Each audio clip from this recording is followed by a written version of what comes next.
और रोशन sir study point पे।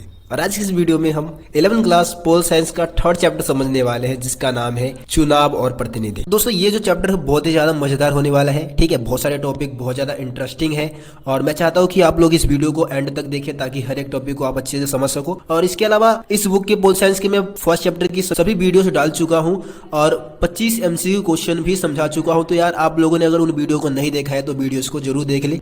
तो दोस्तों आज की इस वीडियो में हम बात करेंगे चुनाव होता क्या है और प्राचीन यूनान जो है वहां पे किस प्रकार की चुनाव पद्धति को अपनाया जाता था। क्योंकि सबसे पहले लोकतंत्र की शुरुआत वहीं से हुई थी, वहीं से जनता की शासन की शुरुआत हुई थी। तो वहां के जो शासन व्यवस्था है उसको समझेंगे और उसके बाद हम बात करेंगे कि भारत में कौन सी चुनाव व्यवस्था को अपनाया गया है। ठीक है, और वो व्यवस्था कैसे काम करते हैं, तो उसके बारे में हम आज की इस वीडियो में बात करेंगे। उन टॉपिक को समझने वाले हैं तो यार वीडियो को एंड तक देखना है। और कुछ नए दोस्त साथी अगर मेरे चैनल पे पहली बार आए हैं तो यार चैनल को सब्सक्राइब कर लीजिए और बेल आइकन को प्रेस कर दीजिए ताकि मेरे चैनल पे आने वाली सभी वीडियो का नोटिफिकेशन आप तक पहुंचे। सो गाइस सबसे पहले हम समझते हैं कि चुनाव होता क्या है। देखिए दोस्तों, चुनाव एक ऐसी प्रक्रिया है या फिर एक ऐसी विधि है जिसके माध्यम से हम क्या करते हैं, अपने जनप्रतिनिधि को चुनते हैं। सिंपल शब्द में बोलूं तो चुनाव एक ऐसी प्रक्रिया है जिससे कि हम अपने नेताओं को चुनते हैं और वो नेता हमारे ऊपर क्या करेंगे, शासन करेंगे, हमारे देश के शासन व्यवस्था को चलाएंगे। ठीक है, तो चुनाव एक ऐसी प्रक्रिया है जिससे कि हम अपने लीडर को, अपने नेताओं को चुनते हैं। अब देखिए दोस्तों, लोकतंत्र में ना चुनाव का एक विशेष महत्व होता है। बिना चुनाव के लोकतंत्र चल ही नहीं सकता है, फिर तो तानाशाही हो जाएगा। जैसे पुराने समय में क्या होता था, क्या हमें किसी भी शासक को चुनना होता था क्या? उस शासक क्या होता था, अपना वंशानुगत चलता था, मतलब पीढ़ी दर पीढ़ी। राजा का पुत्र है तो भाई राजा बन गया, उसको चुनने की जरूरत नहीं होती थी। लेकिन अब क्या होता है, चुनाव होता है। देखिए दोस्तों, सबसे पहले जो लोकतांत्रिक व्यवस्था की जो शुरुआत हुई थी वो यूनान में हुई थी। यूनान का एक नगर था एथेंस, उस एथेंस से ही क्या हुआ था, लोकतंत्र की शुरुआत हुई थी। सबसे पहले प्रत्यक्ष रूप से वहीं के लोगों ने अपने शासक को, अपने शासन व्यवस्था को चलाने के लिए अपने नेताओं को, अपने प्रतिनिधि को चुनना शुरू कर दिया। तो अब यूनान में क्या होता था कि यूनान के लोग अपने जनप्रतिनिधि को सीधे रूप से, डायरेक्ट रूप से चुना करते थे। ठीक है, जिसको हम प्रत्यक्ष लोकतंत्र कहते हैं, जिसमें क्या होता था, लोग इकट्ठे हो जाते थे एक जगह पे और जितने भी जनप्रतिनिधि है, 4-5 जनप्रतिनिधि या जितने भी है, उनमें से एक को अपना नेता सेलेक्ट कर लेते थे। मतलब जिसको बहुमत मिल जाता था, जिसको सबसे ज्यादा लोग सपोर्ट करते थे, उसको अपना मतलब प्रतिनिधि मान लिया जाता था, उसको अपना नेता मान लेते थे। ठीक है, तो इस तरीके से यूनान में क्या होता था, अपने लीडर्स को, अपने जनप्रतिनिधि को चुना जाता था। लेकिन यार दोस्तों, यूनान की खास बात ये थी कि यूनान में जो नगर, जितने भी नगर राज्य थे, वहां पे क्या था कि वहां पे संख्या ज्यादा नहीं होती थी, इस कारण ये व्यवस्था वहां पे लागू हो गई। लेकिन क्या आप कल्पना कीजिए कि आज भारत जैसे विशाल का देश में हम सीधा कहीं इकट्ठे होकर अपने 135 करोड़ आबादी को एक जगह पे इकट्ठा करके और उसमें से हम बोल दें कि भाई आप सभी को क्या करना है, अपने लीडर को चुनना है, तो चुन सकते हैं क्या? ये व्यवस्था लागू नहीं हो सकती है। तो इसीलिए क्या हुआ, इलेक्शन की व्यवस्था की गई, जिसमें हम इनडायरेक्ट रूप से, अप्रत्यक्ष रूप से किसी दूसरे साधन के तहत क्या करते हैं, अपने जनप्रतिनिधि को चुनते हैं। ठीक है, तो इसको हम अप्रत्यक्ष लोकतंत्र कहते हैं, जिसमें हम इनडायरेक्ट रूप से, मतलब सीधे रूप से हम अपने नेता को नहीं चुन रहे। ठीक है, किसी दूसरे तरीके से हम क्या कर रहे हैं, अपने नेता को चुन रहे हैं, तो वो अप्रत्यक्ष लोकतंत्र हो गया।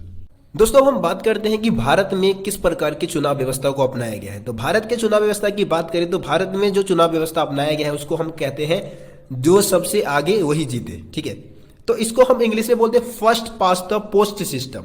First pass the post system की व्यवस्था हमारे देश में अपनाया गया है। मतलब जो चुनाव क्षेत्र में किसी भी प्रतिनिधि से आगे होता है, सबसे आगे होता है, वही जीतता है। इस व्यवस्था को आपको अगर सही ढंग से समझना है तो आपको एक उदाहरण के माध्यम से मैं समझाने की कोशिश कर रहा हूं, ध्यान से सुनना आप। देखिए, हमारे देश में क्या है, लोकसभा का जो चुनाव होता है, मतलब प्रधानमंत्री का जो चुनाव होता है, तो उसमें क्या होता है कि हमारे पूरे देश को लगभग 543 चुनाव क्षेत्रों में, निर्वाचन क्षेत्रों में बांटा गया है। ठीक है, हम एग्जाम्पल लेते हैं कि मान लीजिए मॉडल टाउन एक चुनाव क्षेत्र है। ठीक है, मॉडल टाउन में क्या है, 4 पार्टियों ने अपने जनप्रतिनिधि को खड़ा कर रखा है जो कि चुनाव में एक तरीके से चुनाव लड़ रहे हैं। ठीक है, हम 4 पार्टियों की बात करें तो एक बीजेपी है, एक कांग्रेस है, एक आम आदमी पार्टी है और एक बीएसपी है। ठीक है, ये 4 पार्टियों ने क्या किया है, यहाँ पे अपने प्रतिनिधि को खड़ा कर दिया है।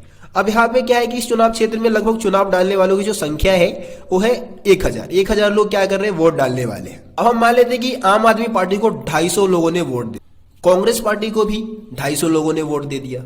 ठीक है, अब बीएसपी की बात करें तो बीएसपी को 249 लोगों ने वोट दिया, मतलब 250 नहीं 249 लोगों ने वोट दिया। अब बीजेपी पार्टी की बात करें तो बीजेपी पार्टी को लगभग 251 लोगों ने वोट दिया। तो अगर यहाँ पे हम सभी पार्टियों की तुलना करें तो बीजेपी पार्टी को एक वोट ज्यादा मिली है। इस चुनाव मॉडल टाउन चुनाव क्षेत्र में कौन जीत जाएगी? बीजेपी पार्टी जीत जाएगी।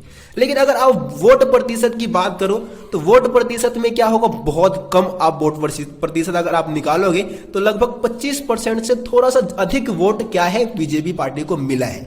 लेकिन चुनाव क्षेत्र में जीत किसकी हो गई? बीजेपी पार्टी की हो गई। ठीक है, तो ये काम करता है first past the post system में, मतलब जो सबसे आगे वही जीते। इस प्रणाली में इसी प्रकार से जनप्रतिनिधि को चुना जाता है और भारत में इसी व्यवस्था को अपनाया गया है। दोस्तों, अगर हम 1984 में जो भारत में लोकसभा चुनाव हुआ था, अगर उस चुनाव की अगर हम बात करें तो लगभग 543 सीटों में से लगभग 415 सीटें कांग्रेस पार्टी को मिली थी।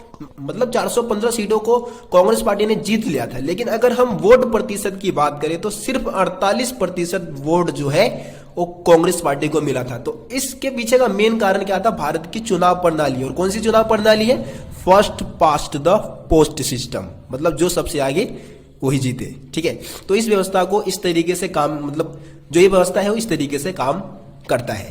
आगे इसमें और अन्य प्रकार की भी चुनाव व्यवस्था के बारे में बता रखा है, जिसको मैं आपको अगली वीडियो में समझाऊंगा।